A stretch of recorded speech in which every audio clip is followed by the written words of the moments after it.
Welcome class. Today I am going to discuss about the commercial cultivation of commercial crops. In that I have taken tuberose which are commercially grown in India. So let's see the tuberose cultivation practices. First we should know their taxonomy, that is scientific name, common name, family and origin. So tuberose scientifically is Polyanthus tuberosa. Common name will be Rajnigandha and family is Asparagaceae. This is an asparagus family plant and origin is Mexico. So here see, most of the plant they are originated from Mexico. In class 11 also I told you the marigold, that is Emperor marigold, Emperor Mexico, and same this tuberose also they are originated from Mexico. So यो common name जुन तिमीहरुले देख्दैछौ common name, यो चाहिँ मैले common name भनेको चाहिँ यो चाहिँ India भरि नै मानिने नाम हो रजनीगन्धा. सो यसमा चाहिँ अझै एउटा कलम थपिन्छ, त्यो चाहिँ के हो लोकल नेम. किनभने local name it varies from place to place. South इन्डियामा अर्कै भन्छ, नर्थ इन्डियामा अर्कै भन्छ. सो त्यो यो चाहिँ भेरी गर्छ place to place. So West Bengal कन्डिसनमा हुन कारणले गर्दाखेरि तिमीहरुले रजनीगन्धै लेख्छौ किनभने वेस्ट बेंगलमा यसलाई रजनीगन्धा भनेर नै चिन्छ. र हामी यसको कल्टिभेसन प्र्याक्टिसेस हेरौँ. फर्स्टली कल्टिभेसन प्र्याक्टिसेस हेर्नु अगाडि हामीले यो प्लान्टको ल्यान्ड प्रिपरेसन कस्तो ल्यान्डमा यो हुन्छ, how you have to prepare the land. र फर्स्ट हामीले याद गर्नुपर्ने कुरा चाहिँ के हो, ल्यान्ड प्रिपरेसन. र ल्यान्ड प्रिपरेसन चाहिँ यस्तो हेर डिफ्रेन्ट एक्टिभिटिज जति म लेख्दैछु फर्स्ट एक्जनमी तिमीले लेख्नै पर्छ. त्यहाँदेखि ल्यान्ड प्रिपरेसन टिल इल्ड म जुन पढाउँछु यो जुन सब टपिक हुन्छ यो चाहिँ सबैकोमा एउटै हुन्छ. एउटै फर्स्ट यो जुन डिल गर्दै गर्दा म तिमीलाई I will explain in detail. र ल्यान्ड प्रिपरेसनमा चाहिँ ट्युबरोजको चाहिँ के हुन्छ, we have to give 2 to 3 ploughing. That means 2 पल्टदेखि 3 पल्ट यसलाई हामीले प्लाउ गरेको हुनुपर्छ ल्यान्ड. र ploughing is always followed by what, harrowing. Harrowing गर्नै पर्छ to remove the stubbles from the field. 2 to 3 harrowing दिएपछि the land will be prepared. After that harrowing हामीले के गर्नु पर्यो, we have to label the land. Labeling. यो तीनटा कुराहरु याद राख्छौ, that is plowing, harrowing, then labeling. यति भएपछि चाहिँ हाम्रो के हुन्छ, land prepared हुन्छ. So land preparation गर्दा हामीले बेसल डोजहरु जति छ त्यतिखेर नै हामीले इन्कर्पोरेसन गरेको हुनुपर्छ. Basal dose of manures and fertilisers जति पनि छ, म्यान्युर्स एन्ड फर्टिलाइजर्स यसको बादमा आउँदैछ, त्यतिखेर म भन्छु डोजेसहरु. तर मोस्टली युज्ड हुने यस माने प्लान्ट्सहरुमा बल्की अर्गानिक म्यान्युर्सहरु जति पनि छ, फार्म यार्ड म्यान्युर्सहरु जति पनि छ, इन केस अफ ट्युबरोज मात्रै नभएर कुनै पनि क्रप यदि you are going for a commercial cultivation, जहिले पनि तिमीले याद राख्नु, this is the recommended dose 50 tons per hectare. तिमीले जहिले पनि याद राख्छ, जेको पनि रेकमेन्डेड डोजहरु पढ्दाखेरि हामीले हेक्टरमा पढ्नुपर्छ. हेक्टरबाटै तिमीले क्याल्कुलेसन गर्नुपर्छ. पर मिटर स्क्वायरमा हेरेर, जस्तै पर मिटर स्क्वायरमा FYM कति भयो, 5 kg per meter square, that is 50 tons. यो चाहिँ रेकमेन्डेड डोज हो FYM को कुनै पनि क्रपमा. So during the land preparation we are going to incorporate this FYM too. So यो भयो हाम्रो land preparation. अब land preparation भइ पश्चात हामीले के थाहा हुनुपर्छ भन्दाखेरि फर्स्टली चाहिँ यसको climate and soil, what type of climatic condition it favors, र what kind of soil condition, what type of soil चाहिँ यसले फेभर गर्छ त्यो हामीलाई थाहै हुनुपर्छ. किनभने depending upon the soil and climatic कन्डिसनले मात्रै यसको प्रोडक्सन डिपेन्ड गर्छ. यसको यदि त्यो क्लाइमेटिक कन्डिसनमा यो फेभरै छैन भने यसको प्रोडक्सन राम्रो हुँदैन, because we are going for a commercial cultivation. So next will be soil and climate. Soil and climate. र हामी सोइल र क्लाइमेट हेरौँ. मोस्टली यो बल्बुलस प्लान्ट भएको हुनु कारणले, बल्बस प्लान्ट भएको कारणले यो के हो, tuberose is an bulbous plant, BULBUS, bulbous plant भएको कारणले गर्दाखेरि यसको के हुन्छ, अन्डरग्राउन्ड पार्ट हुन्छ. जति पनि अन्डरग्राउन्ड पार्टहरु भएको हुन्छ त्यसमा वाटर लक कन्डिसन हुनु हुँदैन.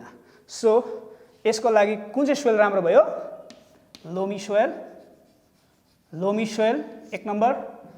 नम्बर 2 यो पोइन्ट तिमीहरूले you have to write it. यो याद गर्नुपर्छ तिमीहरूले. Well drained, that means drainage राम्रो भएको हुनुपर्छ, वाटर लक कन्डिसन भएको हुनु हुँदैन. यहाँबाट दुईवटा पोइन्ट भइहाल्यो. वेल ड्रेन्ड हुनुपर्छ, वाटर लक हुनु भएन. यो भयो सोइल. अन्त सोइलको जहिले पनि हामीले के याद गर्नुपर्छ? मोस्ट फन्डामेन्टल याद गर्नुपर्ने कुरा चाहिँ के हो? pH of soil. pH चाहिँ हेर्नुपर्छ. यो ट्युबरोज चाहिँ मोस्टली कस्तो सोइलमा ग्रो गर्न सक्छ भन्दा neutral pH. Neutral slightly acidic भन्नु केही हुँदैन, तर मोस्टली न्युट्रल. यसको चाहिँ कति छ भेरिएसन भन्दा 6.8 to 7 इज न्युट्रल. सो यो pH मा चाहिँ यो यसको कमर्सियल कल्टिभेसन राम्रो हुन्छ. यो भयो सोइलको. र हामी नेक्स्ट क्लाइमेट हेरौँ. क्लाइमेट चाहिँ के हुन्छ भन्दा it is mostly grown in most part of the India. के हुन्छ भने नर्थ इन्डियामा पनि ग्रो गरिरहेको छ, साउथ इन्डियामा पनि ग्रो गर्छ. So it varies. तर यसमा ध्यान दिनुपर्ने कुरा चाहिँ के छ भन्दा we should know the ideal temperature. Ideal temperature चाहिँ हामीलाई थाहा भएको हुनुपर्छ.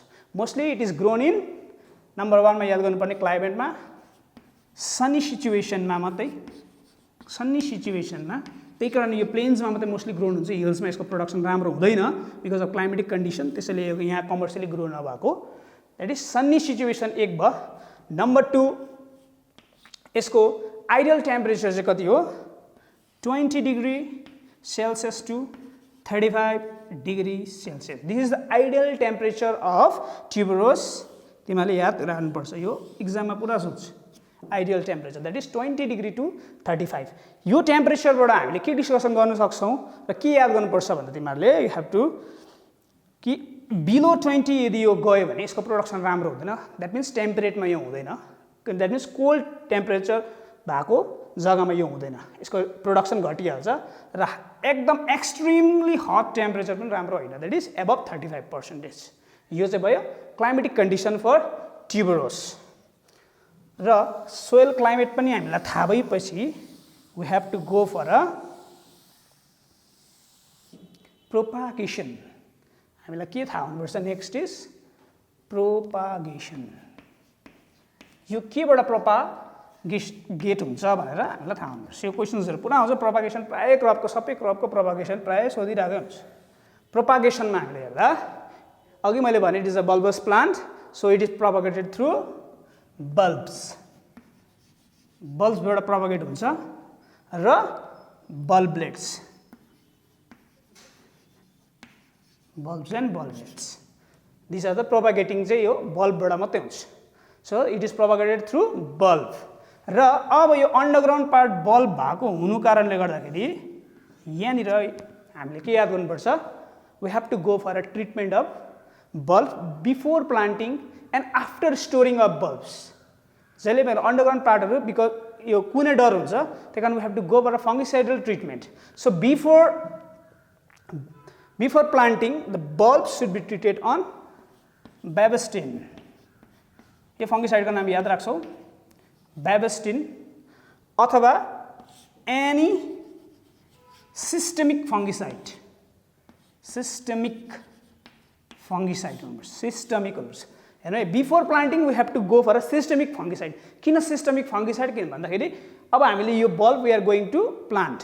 यो प्लान्ट गर्ने बित्तिकै सिस्टममै नै हामीले फङ्गिसाइड हाल्यो भने कुनै पनि फङ्गस लाग्ने डर हुँदैन. तर इन केस अफ स्टोरिङ हामीले जब बल्ब हार्भेस्ट गर्छ बादमा, कल्टिभेसनको बादमा स्टोर गर्दाखेरि चाहिँ we have to use contact fungicide. किनभने यो त हामीले स्टोर गरेर राख्ने त हो. सो कन्ट्याक्ट फङ्गिसाइड चाहिँ त्यतिखेर युज हुन्छ. अब तिमीले क्लास 11मा जुन क्लासिफिकेसनहरू पढेको थियो फङ्गिसाइडहरूको त्यो चाहिँ यहाँनिर तिमीहरूको एप्लिकेसन हुँदैछ. Contact fungicide for storing and systemic for before cultivation or before planting. यो भयो तिमीहरूको प्रोपागेसन अर बल्ब ट्रिटमेन्ट. कोही बेला बल्ब ट्रिटमेन्ट पनि आउँछ. र नेक्स्ट हामी हेरौँ प्रोपागेसन भयो. नेक्स्ट हामी हेरौँ प्लान्टिङ. प्लान्टिङ र प्लान्टिङ गर्नु अगाडि हामीले बल्बलाई ट्रिटमेन्ट पनि गरिसक्यौँ. र प्लान्टिङ गर्नु अगाडि हामीले धेरैवटा कुरा याद हुनुपर्छ कि at what spacing we are going to plant the bulb. At what depth we are going to plant a bulb, at what time, यो सबै याद हुनुपर्छ। सो फर्स्टमा म प्लान्टिङ टाइम, यो पनि भ्यारी गर्छ प्लेस टु प्लेस, र प्लान्टिङ टाइम चाहिँ कहिले हो भन्दाखेरि मोस्टली यो मेदेखिको जुन नभए फेब्रुअरी मार्चमा पनि गर्नुहुन्छ इन्डियन कन्डिसनमा। यो जुनै पनि टाइम, द्याट मिन्स फेब्रुअरीको बादमा चाहिँ हामीले यसलाई प्लान्टिङ गर्न सक्छौँ मेन फिल्डमा। यो भयो टाइम। नेक्स्ट इम्पोर्टेन्ट चाहिँ के छ हाम्रो spacing, at what spacing we are going to plant the tuberose. र स्पेसिङ चाहिँ किन अनिवार्य छ भन्दा हामीलाई प्लान्ट पपुलेसन क्यालकुलेसन गर्नको लागि हामीलाई स्पेसिङ थाहा भएकै हुनुपर्छ। If you are going for 1 hectare of cultivation of tuberose, what amount of tuberose bulbs you need for that cultivation भन्दाखेरि चाहिँ हामीले कहाँबाट क्यालकुलेसन गर्छौँ स्पेसिङबाट। द्याट इज यसको स्पेसिङ चाहिँ के हो, यो दुईवटा डेन्सिटी जग्गाहरू हेरेर हामी प्लान्टिङ गर्ने गर्छ, र त्यसको त्यो हिसाबमा चाहिँ it has 2 spacing recommended, that is 20 into 20 centimetre or 30 into 30 centimetre. यो तिमीले बुझिहाल्यो 30 20 भन्ने बित्तिकै क्लास 11 मा नै कभर भइसकेछ। That is plant to plant 20, row to row 20, और प्लान टु प्लान 30 और प्लान टु प्लान 30 सेन्टिमिटर। यसमा चाहिँ हामीले प्लान्टिङ गर्नु पर्यो। सो स्पेसिङ हामीलाई थाहा भयो। अब हामी के गर्नु पर्यो, प्लान्टिङ गर्नु आँटेको छौँ। प्लान्टिङ गर्नु अगाडि चाहिँ हामीलाई एट वाट डेप्थ, कति डेप्थसम्ममा चाहिँ हामीले त्यो ट्युबरोजको बल्ब प्लान्टिङ गर्न सक्छौँ भन्दा त्यसको लागि चाहिँ हामीलाई के थाहा हुनु पर्यो, we should know the diameter of the bulb. At what diameter of the bulb is required for a commercial cultivation भनेर टक्क क्वेसन आउँछ प्रायः एमसिक्यूहरूतिर। डायमिटर चाहिँ कति हो, 2 to 3 सेन्टिमिटर डायमिटरको bulb is recommended for commercial cultivation. र यसबाट चाहिँ हामीले चाहिँ we have to calculate a depth of planting. र जहिले पनि याद गर्नु यो रुल छ बल्बुलसमा, बल्बस प्लान्ट जति पनि छ कि 2.5 times bigger than their diameter size चाहिँ यसको डेप्थ अफ प्लान्टिङ जहिले पनि हुन्छ। र डेप्थ चाहिँ कति भयो भनेपछि it will com around 8 to 10 centimetre depth. एकदमै इम्पोर्टेन्ट हो डेप्थ, किनभने तिमीले कम्ती डेप्थमा यदि प्लान्टिङ गर्यो भने के हुन्छ, लजिङ हुने डर हुन्छ, प्लान्ट त लज भइहाल्छ, एकपल्ट ढल्केर गइहाल्छ हैन। र अर्को भयो बेटर मेन्युरिङ, बेटर फर्टिलाइजर युटिलाइजेसन पनि हुँदैन। र बेसी डेप्थमा गऱ्यो भने फेरि के हुन्छ, ढिलो स्प्राउटिङ हुन्छ र प्लान्टको प्रोडक्सनै ढिलो भएर जान्छ। कति केसेसमा चाहिँ यो बल्ब रट हुने डर पनि हुन्छ। सो प्लान्टिङ, बिफोर प्लान्टिङ यो सबै प्यारामिटर्सहरू चाहिँ तिमीहरूले हामीले ध्यानमा राखेको हुनुपर्छ before going for a commercial production. यो भयो प्लान्टिङ। र नेक्स्ट हामीले प्लान्टिङ गरिसक्यौँ 20 and 20 अथवा 30 into 30 सेन्टिमिटरमा। आफ्टर प्लान्टिङ हामीले के काम गर्नुपर्छ, त्यसलाई के भन्छ, इन्टरकल्चरल प्र्याक्टिसेस। इन्टरकल्चरल प्र्याक्टिसेस, यो इन्टरकल्चरल प्र्याक्टिसेस चाहिँ प्रायः कोही बेला स्पेसिफिक क्रपमा स्पेसिफिक इन्टरकल्चर प्र्याक्टिसेसहरू हुन्छ, त्यो सोध्छ इक्जाममा। इन्टरकल्चरल प्र्याक्टिसेसहरू के हुन्छ ट्युबरोजमा हामी हेरौँ। फर्स्टमा मोस्ट इम्पोर्टेन्ट न्युट्रिसन हेरौँ हामी। न्युट्रिसन, यहाँ न्युट्रिसन भनेर आउँछ क्वेसन्स कोही बेला, अदरवाइज हामीले के भनेर यसलाई याद गर्न सक्छौँ, manures and fertilisers. Manures and fertilisers, manures and fertilisers. र अघि नै म्यान्युर्स त at the time of land preparation we already incorporated in the soil, that is 50 tons per hectare. र फर्टिलाइजर्स हेरौँ, फर्टिलाइजर्सको सेड्युलिङ हेरौँ हामी। फर्टिलाइजर्सको scheduling, major nutrients that is nitrogen, phosphorus and potassium, NPK।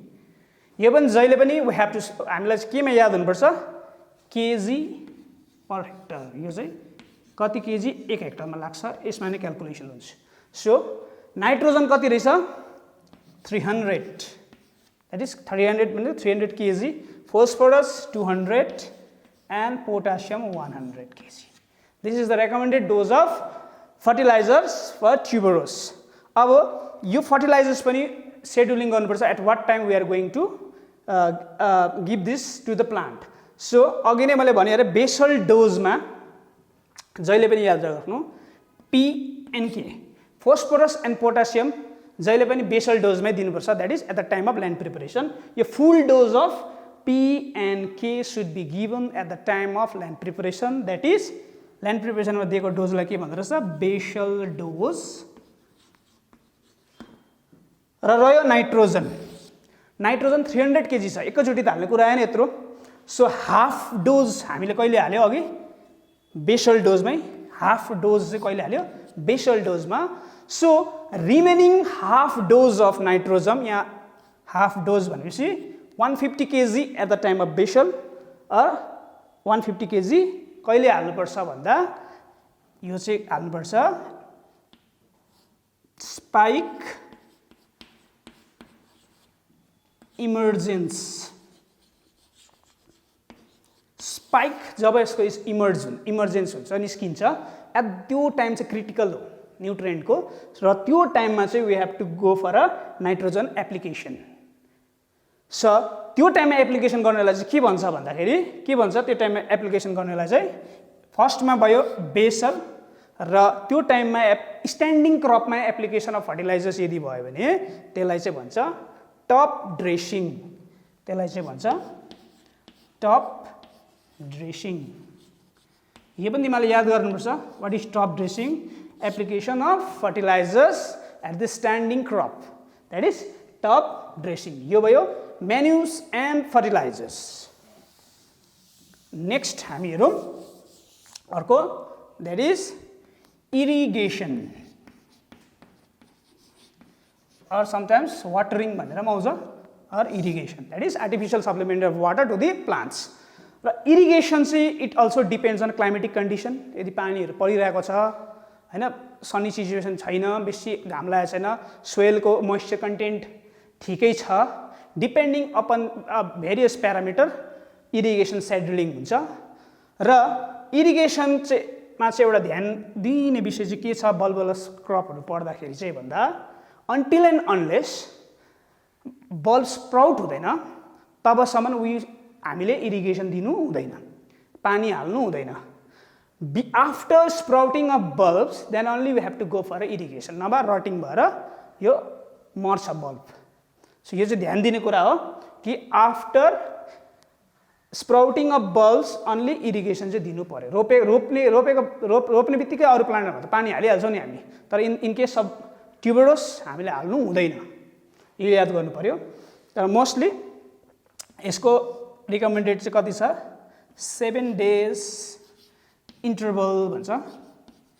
7 days को इन्टरभलमा चाहिँ इरिगेसन गर्नुपर्छ. That is also depend on climatic condition, किनभने यो ओपन फिल्ड कन्डिसनमा ग्रो भएको कारणले गर्दाखेरि हामीले क्लाइमेटिक कन्डिसन हेरेर नै गर्नुपर्छ.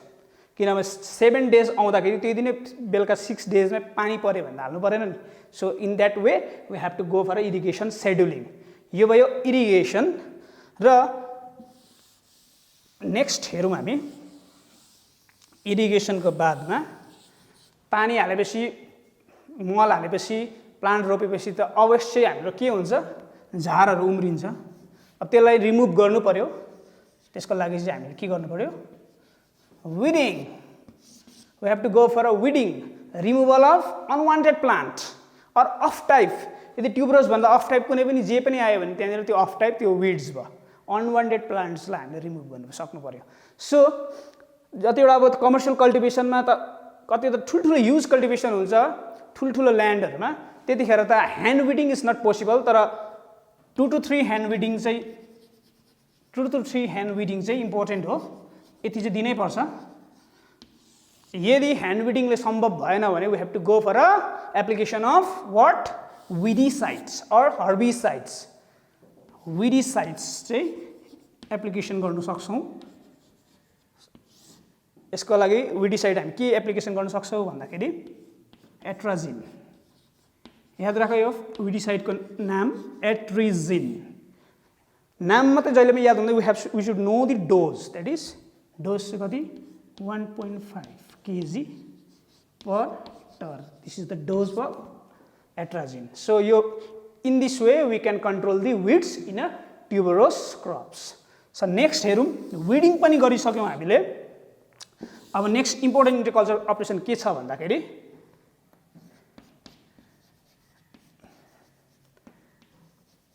अर्दिङ up and staking. Important interculture operation हो यसको. र अर्दिङ अप, सिम्पल भाषामा अर्दिङ अपलाई हामी कसरी बुझ्छौँ भन्दा माटो लाउनु. जसरी आलुको ड्याङमा हामीले दुईपट्टि माटो यसरी लाउँछौँ, त्यसरी नै ट्युबरोजमा पनि after 45 DAP, that is days after planting, we have to go for earthing of. Earthing up गर्नुपर्छ टु एभोइड लजिङ, होइन, to avoid lodging as well as for better manuring. जति पनि फर्टिलाइजर्सहरू एप्लिकेसन गरेको हुन्छ त्यो चाहिँ युटिलाइजेसन हो सोइलमा, सोइल टर्निङ हुन्छ, त्यतिखेर त्यो अर्दिङ अप हामीले गर्नुपर्छ. र त्यो सँगसँगै स्टेकिङ पनि अनिवार्य छ यो क्रप, किनभने यो स्पाइकमा हुन्छ. सो स्टेकिङ भन्ने बित्तिकै के बुझ्छौँ, नेपालीमा हाम्रो भाषामा बुझ्दा स्टेकिङ थाङ्ग्रा लाउनु. सो स्टेकिङ गर्दाखेरि चाहिँ we should give the physical support to the plant. So staking चाहिँ हामीले ब्याम्बो स्टिक्सबाट पनि गर्दा भयो, नभए वायर्सहरूबाट पनि गर्छ आजकल, धेरै वायर्सहरू पनि युज गरेर हामीले स्टेकिङ गर्नुपर्छ टु एभोइड लजिङ. किनभने स्पाइक्स नै यसको इकोनोमिक पार्ट भएको कारणले यो अर्दिङ अप र स्टेकिङ गरेन भने स्पाइक लजिङ भएपछि त्यसको फ्लावर प्रोडक्सन राम्रो हुँदैन, र फ्लावर प्रोडक्सन राम्रो भएन भने यिल्ड पनि राम्रो हुँदैन. So this is a very much important interculture operation in tuberose. So next हामी हेरौँ, अर्दिङ अप पनि भइसक्यो, सबै भइसक्यो, र अब हामी हेर्छौँ यसको हार्भेस्टिङ. कहिले हार्भेस्टिङ गर्नुपर्ने. हार्भेस्टिङ चाहिँ मोस्टली क्वेसन्समा हार्भेस्टिङ र यिल्डहरू चाहिँ सोध्छ. Harvesting, at what time we are going to harvest the spike of tuberose. र harvesting, it will come to harvest around 100 to 120 DAP, that is days after planting. 100 देखि 120 दिनभित्रमा यो रेडी हुन्छ फ्लावरिङको लागि. सो हामी हार्भेस्टिङ गर्न सक्छौँ. अब हार्भेस्टिङ गर्दा flowers are harvested depending on the market डिमान्डलाई हेरेर मात्रै हामीले हार्भेस्टिङ गर्नुपर्छ. Because the stage of spike are depend on the market. कुन मार्केटको डिमान्ड हो त्यो अनुसारमा नै हामीले हार्भेस्ट गर्नुपर्छ. त्यसै कारणमा फर्स्ट हाम्रो मार्केट के हुन्छ, डिस्टेन्ट मार्केट. अर्को भयो हाम्रो लोकल मार्केट. यो दुईटाका लागि हार्भेस्टिङ स्टेज के हो will discuss. In case of distant market, ट्युबरोसको त स्पाइक हुन्छ, त्यसको पेयर अफ फ्लोरेट्सहरू एरेन्ज भएको हुन्छ. So when the lower most flower just burst भएको बेलामा चाहिँ we have to harvest for a distant market, किन हामीलाई टाढो पठाउनु छ. So early we are harvesting a spike. Second के छ हाम्रोमा, लोकल मार्केट, भनेपछि छेउको मार्केट हो. र यतिखेर चाहिँ इन दिस केस चाहिँ हामीले कतिखेर चाहिँ हामीले हार्भेस्टिङ गर्नुपर्छ भन्दा we have to harvest this spike when to lower most flower fully open. यो दुईवटा वर्ड मात्रै मैले याद गर्नुपर्छ, fully open and just burst.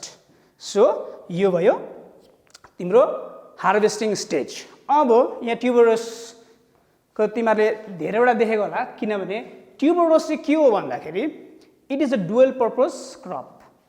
It is use as a cut flower र अर्को लुज फ्लावर.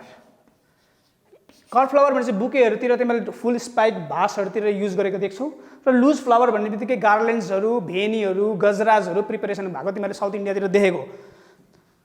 त्यो हुँदाखेरि चाहिँ अब लुज फ्लावरको पनि हामीलाई के थाहा हुनु पर्यो, maturity indices or harvesting stage चाहिँ हामीलाई थाहा हुनुपर्छ. So in case of loose flower हामीले कतिखेर हार्भेस्टिङ गर्नुपर्छ, जहिले पनि याद गर्नु, लुज फ्लावर हार्भेस्ट गर्दाखेरि चाहिँ full bloom stage, fully open flower भएको हुनुपर्छ.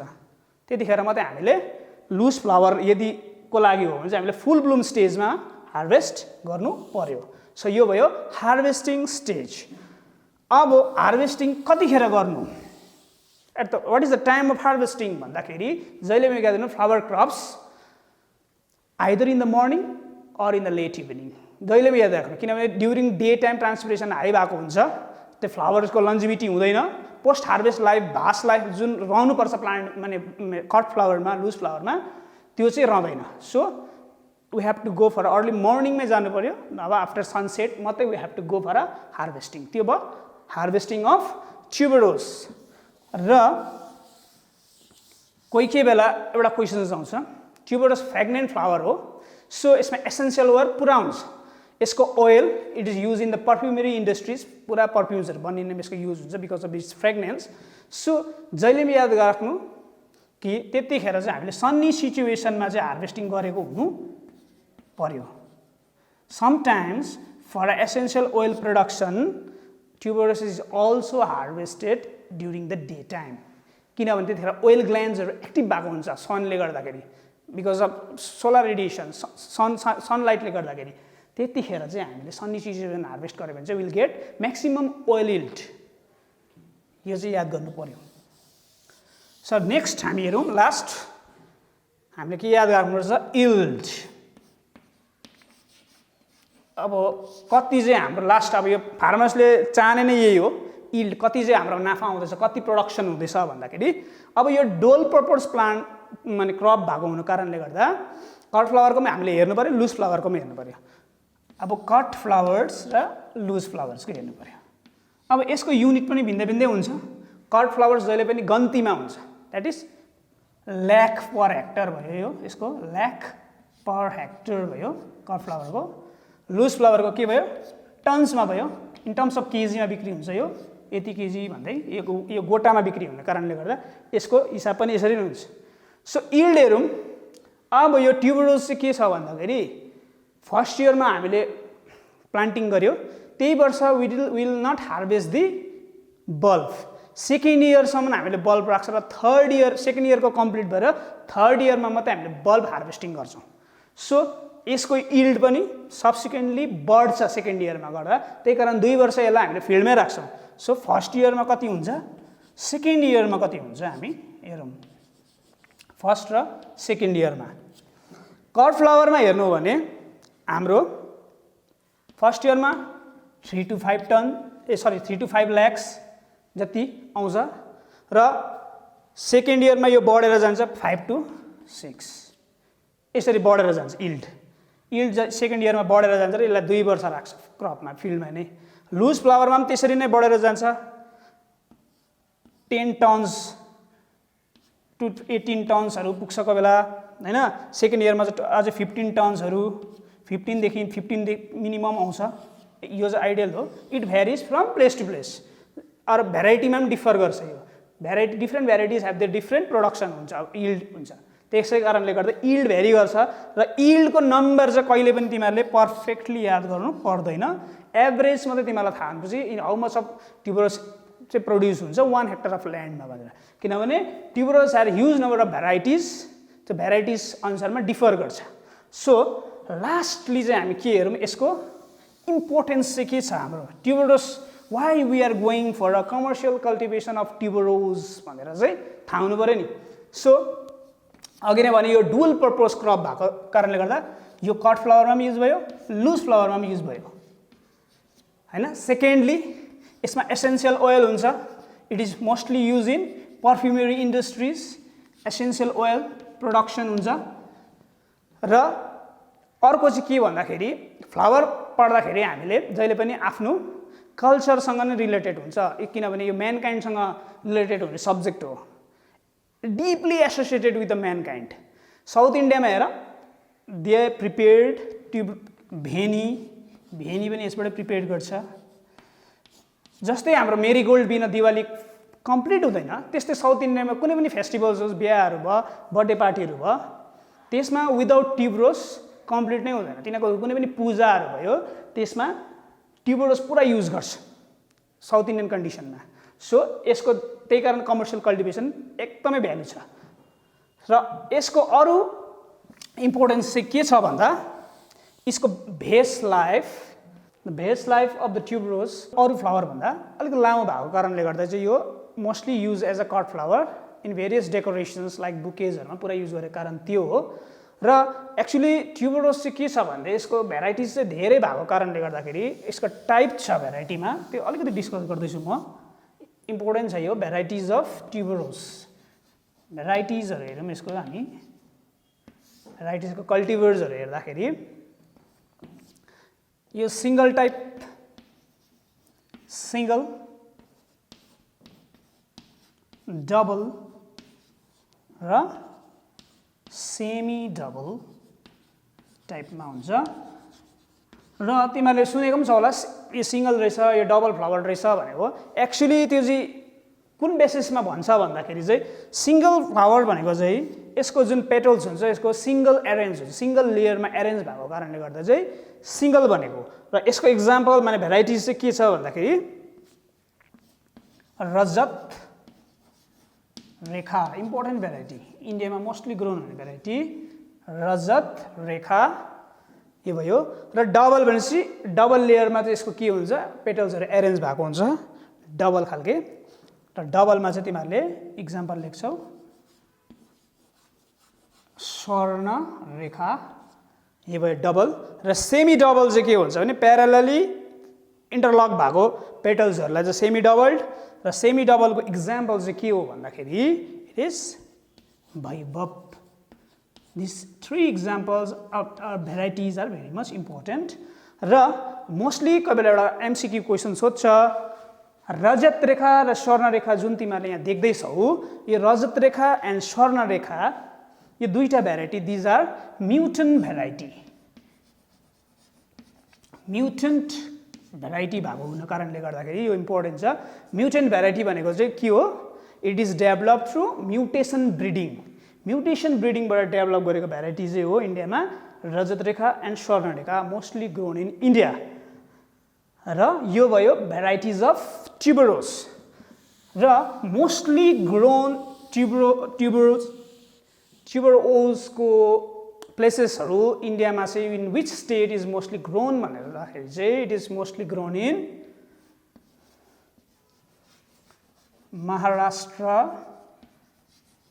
महाराष्ट्रमा एपी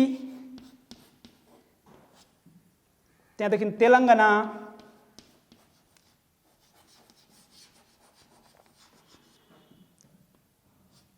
कर्नाटक